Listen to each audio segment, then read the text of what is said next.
अहमदियत का मैं नन्हा सा सिपाही हूँ मगर अहमदियत का मैं नन्हा सा सिपाही हूँ मगर शेर का रखता हूँ मैं जो दिल तो चीते का जिगर शेर का रखता।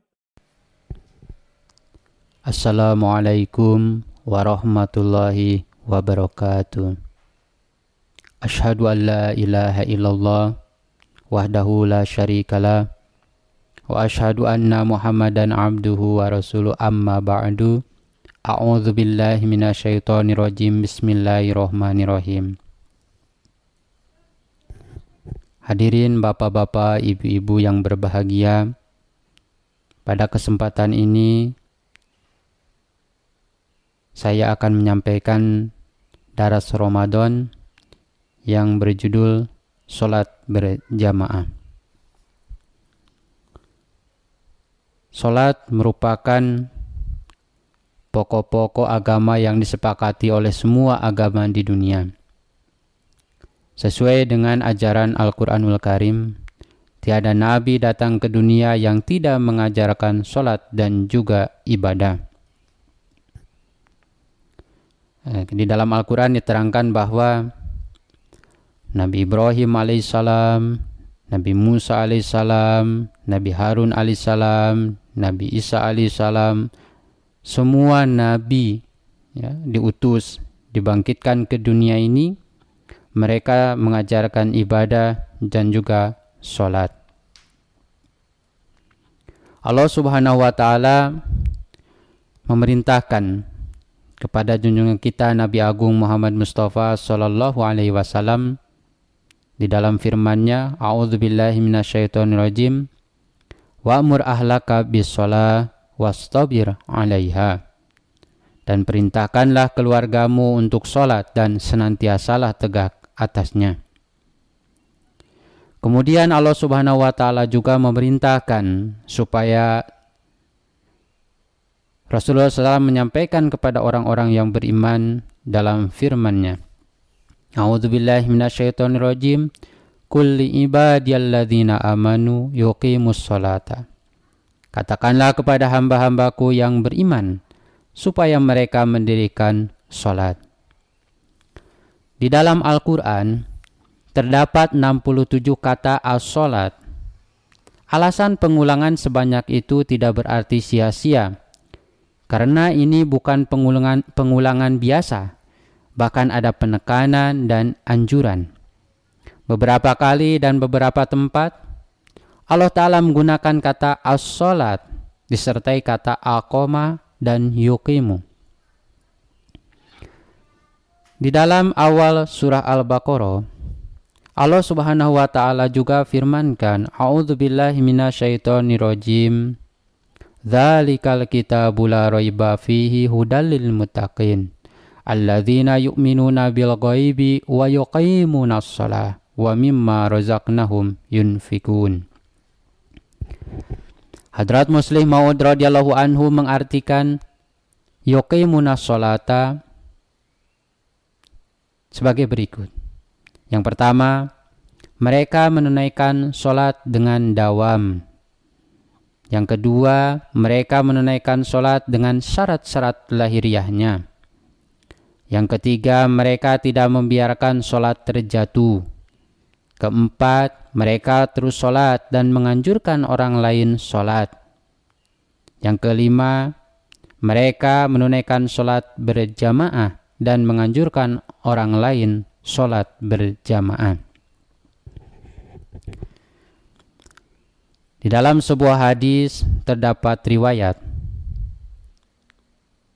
An Abi Hurairah anna Rasulullah sallallahu alaihi wasallam qala ala adullukum ala ma yamhullahu bihil khotoya wa yarfa'u bihid darajat. Qalu bala ya Rasulullah. Qala isbagul wudu alal makari wa kasratul khuta alal masajid wa intidharus shalah ba'das shalah fadzalikum ar-ribat. Dari Abu Hurairah radhiyallahu anhu bahwasanya Rasulullah sallallahu alaihi wasallam beliau bersabda, Tidakkah aku tujukan kalian pada perkara yang dengannya Allah menghapuskan kesalahan-kesalahan dan mengangkat derajat-derajat? Mereka berkata, tentu saja wahai Rasulullah. Beliau bersabda, menyempurnakan wudu meskipun hati tidak mau, dan banyak melangkahkan kaki ke masjid-masjid, serta menunggu sholat lain setelah satu sholat.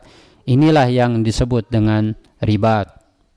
Ribat dalam bahasa artinya mendirikan tenda, ya, supaya bala tentara bisa mempertahankan diri dari serangan musuh. Dalam riwayat lain disebutkan an Abdullah ibni Umar anna Rasulullah sallallahu alaihi wasallam qala salatul jamaati tafdulu salatul fardhi bisab'in wa ishrina darajah. Dari Abdullah bin Umar radhiyallahu anhu bahwasanya Rasulullah sallallahu alaihi wasallam beliau bersabda, salat berjamaah lebih utama daripada salat munfarid, salat sendirian, dengan 27 derajat. Di dalam Fathul Bari, ya, beliau menuliskan tentang 27 derajat itu. Ada 27 hal yang harus kita perhatikan. Yang pertama, seruan muazin dengan niat salat berjamaah. Yang kedua, takbir pada awal waktu. Yang ketiga, berjalan menuju masjid dengan tenang. Yang keempat, memasuki masjid sambil berdoa. Kita sudah ketahui bersama bahwa ketika kita melangkahkan kaki, ya, memasuki masjid, kita berdoa kepada Allah Subhanahu wa taala, bismillahi wassalatu wassalamu ala rasulillah, Allahumma aftahli ababa rahmatik. Yang kelima, salat tahiyatul masjid. Dalam hadis diterangkan bahwa janganlah seseorang itu duduk ketika sampai masjid sebelum mengerjakan 2 rakaat salat, yaitu salat tahiyatul masjid. Yang keenam, menunggu jamaah. Yang ketujuh, doa dan istighfar para malaikat bagi orang yang menunggu jamaah. Nah, diterangkan dalam sebuah hadis bahwa malaikat pada saat itu mendoakan, ya, bagi orang yang menunggu jamaah. Di dalam hadis terangkan bahwa para malaikat berdoa, Allahumma sholli alaihi, Allahumma arhamhu. Ya Allah, limpahkanlah rahmat kepadanya. Ya Allah, kasihanilah dia. Yang kedelapan, para malaikat memberi kesaksian kepada orang yang sholat berjamaah. Yang kesembilan, seruan iqomat. 10, selamat dari setan ketika iqomat diserukan. 11, berdiri menunggu imam takbiratul ihram atau mengikutinya pada gerakan apapun makmum dapati. Yang ke-12, melakukan gerakan takbiratul ihram. 13, meluruskan barisan sholat. Nah, ini diterangkan dalam hadis bahwa meluruskan barisan sholat itu pundaknya rapat, kemudian kakinya juga lurus, dalam arti bagian tumitnya itu lurus. Yang ke-14, menjawab imam ketika mengucapkan Sami Allahu liman hamidah. Ya, ketika imam mengucapkan kalimat tasmi, maka si makmum itu menjawab dengan Rabbana walakal hamdu. Yang ke-15, selamat dari lupa dan mengingatkan imam apabila lupa. Nah, kita ketahui bersama bahwa apabila seorang imam itu lupa, maka makmum yang berada di belakang dia mengucapkan tasbih atau subhanallah. Yang ke-16, khusyuk dalam sholat. Yang ke-17, mengindahkan gerakan-gerakan sholat. Yang ke-18, malaikat memujinya. Yang ke-19, membiasakan untuk membaguskan bacaan dan mengetahui rukun-rukun dan juga bagian-bagian sholat. Yang ke-20, memperlihatkan syiar-syiar Islam. Yang ke-21, menundukkan setan dengan ibadah berjamaah, tolong-menolong dalam ketaatan dan mengurai kemalasan. Yang ke-22, selamat dari sifat munafik dan juga buruk sangka. Yang ke-23, mengikuti imam saat salam. Yang ke-24, mengambil faedah doa dan zikir berjamaah. Yang ke-25, menegakkan sistem rasa cinta dengan tetangga dan perjanjian dalam waktu sholat. Yang ke-26, diam ketika imam membaca qiraah dan mendengarkannya. Yang ke-27, yang terakhir yaitu membaca amin. Artinya ketika si imam sudah sampai pada kalimah waladhdallin, maka jamaah atau makmum yang berada di belakangnya mengucapkan amin. Dalam riwayat lain disebutkan dalam hadis Muslim, diriwayatkan dari Abu Hurairah radhiyallahu an bahwa ada seorang laki-laki buta berkata, "Ya Rasulullah, innahu laisa li qaidun yulazimuni ilal masjid fahal li russah an usalliya fi baiti." Faqala lahu an-nabiyyu sallallahu alaihi wasallam, "Hal tasma'u nida bis shalah?" Qala, "Na'am." Qala, "Fa'ajib." Ada seorang laki-laki buta berkata, "Ya Rasulullah, wahai Rasulullah, saya tidak punya penuntun yang setia menuntunku ke masjid. Apakah ada keringanan bagi saya untuk melakukan sholat di rumah?" Nabi Shallallahu Alaihi Wasallam bersabda, "Apakah kamu mendengar panggilan untuk sholat?" Dia menjawab, "Iya." Beliau bersabda, "Kalau begitu penuhilah panggilan tersebut." Hazrat Masih Maud alaihi salam bersabda, "Tujuan banyak pahala dalam sholat berjamaah adalah menciptakan persatuan. Lalu untuk mengamalkan persatuan tersebut diinstruksikan dan ditekankan supaya kaki satu dengan yang lain harus lurus, barisan harus lurus dan juga rapat. Maksudnya adalah supaya mereka mengandung hukum satu jasad dan mereka dapat menyalurkan nur-nurnya pada orang lain. Kesenggangan yang melahirkan ego dan juga takabur menjadi tidak hilang. Ingatlah dengan sebaik-baiknya bahwa di dalam diri manusia terdapat daya sehingga ia mampu menyerap cahaya-cahaya orang lain." Berkenaan dengan sholat yang merupakan kewajiban bagi orang-orang yang beriman, Allah Subhanahu wa taala firmankan di dalam Al-Qur'an, "A'udzubillahi minasyaitonirrajim, innas sholata kanat 'alal mu'minina kitaban mauquta." Sesungguhnya sholat merupakan kewajiban atas orang-orang beriman yang telah ditetapkan waktunya.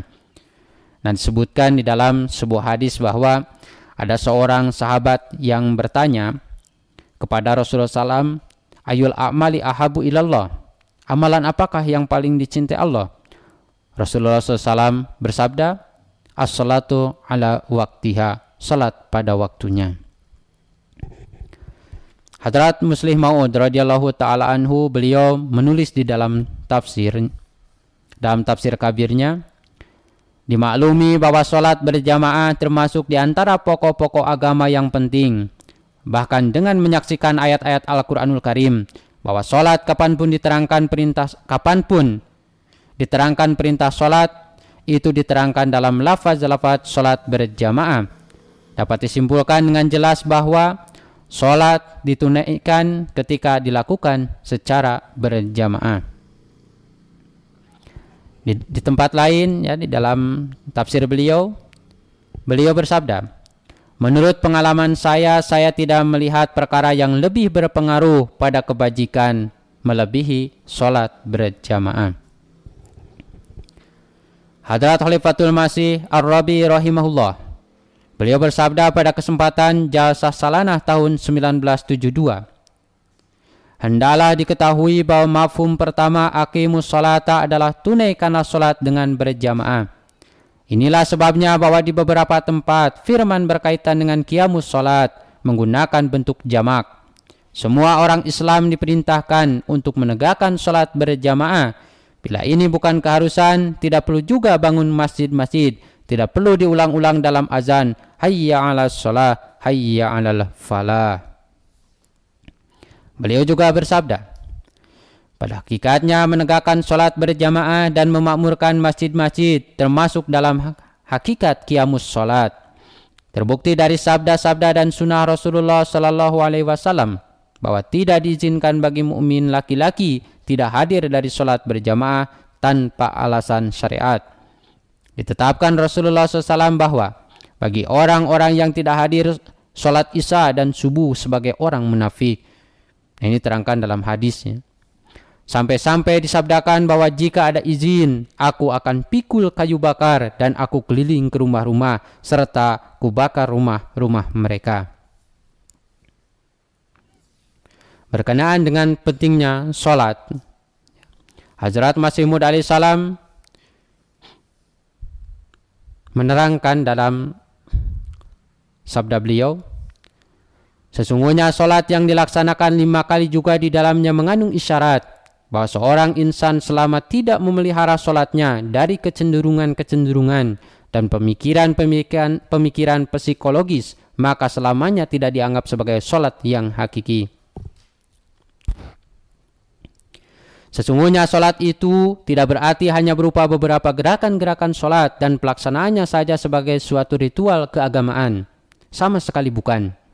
Bahkan sholat itu merupakan suatu amalan yang seharusnya dirasakan pula oleh kalbu, sehingga ruh akan meleleh dan bersujud di hadapan gerbang Allah Ta'ala karena rasa takut yang sangat. Seseorang itu harus mengupayakan dengan segenap kekuatan yang diberikan, sehingga pada kalbunya akan tercipta kasih, dan ia memohon dengan puncak ketawaduan, supaya kelancangan dan dosa yang terdapat di dalam dirinya akan hilang. Sesungguhnya sholat seperti ini merupakan sholat yang diberkati, dan sekiranya seorang insan selalu melaksanakannya dengan terus-menerus, tentu ia akan mendapati bahwa sebuah nur telah turun pada kalbunya siang dan malam, dan kecenderungan nafsu amarahnya telah menjadi berkurang dan menurun. Sebagaimana di dalam seekor ular itu terdapat pisah yang mematikan, demikian pula di dalam nafsu amarah juga ada racun yang mematikan, dan tidak ada obat untuk itu melainkan berada pada tangan Sang Pencipta nafsu amarah ini. Berkenaan dengan sholat berjamaah, Rasulullah SAW pernah menyebutkan bahwa di dalam semua gerakan sholat, mulai daripada takbiratul ihram sampai salam merupakan doa. Pada kesempatan apapun kita dapat memanjatkan doa kepada Allah Subhanahu wa Ta'ala. Dalam kaitan ini, Hazrat Masih Maud alaihissalam beliau bersabda, di dalam sholat terdapat doa-doa dan pujian-pujian itu di dalam bahasa Arab. Akan tetapi tidaklah haram bagi kalian untuk juga memanjatkan doa dalam bahasa kalian sendiri. Jika tidak, maka tidak ada kemajuan. Dalam arti lain bahwa setelah kita membaca kalimah-kalimah doa dalam bahasa Arab, kemudian kita berdoa juga dalam bahasa kita sendiri, itu tidak diharamkan bagi kita memanjatkan doa dalam bahasa kita sendiri, supaya dengan memanjatkan doa dalam bahasa sendiri kita mendapatkan kelezatan di dalam ibadah sholat kita. Oleh karena itu, Bapak-bapak, Ibu-ibu semuanya, bagaimana caranya supaya kita isi sholat kita dengan doa-doa, mulai dari takbiratul ihram sampai salam, itu kita isi dengan doa-doa yang kita panjatkan kepada Allah Subhanahu wa Ta'ala. Nah, dalam hal ini karena situasi Covid, kita berusaha bagaimana caranya ibadah-ibadah kita isi dengan doa-doa, salat-salat kita laksanakan secara berjamaah. Nah, dengan mematuhi protokol kesehatan, kita juga beribadah di masjid secara berjamaah, dan apabila masjid tidak bisa dipakai untuk salat berjamaah, nah kita berupaya bagaimana sholat berjamaah itu bisa dilaksanakan di sholat center, beberapa keluarga, beberapa rumah yang menetapkan satu tempat supaya bisa dilaksanakan sholat secara berjamaah ataupun tidak. Nah, kita berusaha juga untuk melaksanakan sholat berjamaah dengan keluarga-keluarga terdekat. Kita sholat laksanakan secara berjamaah, dan ataupun tidak. Nah, bagaimana caranya supaya kita sholat berjamaah dengan keluarga di rumah. Nah, oleh sebab itu kita berdoa kepada Allah Subhanahu wa Ta'ala, mudah-mudahan Allah Ta'ala memberikan taufik kepada kita untuk senantiasa sholat berjamaah dimanapun kita berada. Mudah-mudahan Allah Ta'ala memberikan taufik kepada kita semua. Wa akhiru dawana anilhamdulillahirabbil alamin. Wassalamualaikum warahmatullahi wabarakatuh. Ahmadiyyat का मैं नन्हा सा सिपाही हूँ मगर, अहमदियत का मैं नन्हा सा सिपाही हूँ मगर, शेर का रखता हूँ मैं जो दिल तो चीते का जिगर, शेर का रखता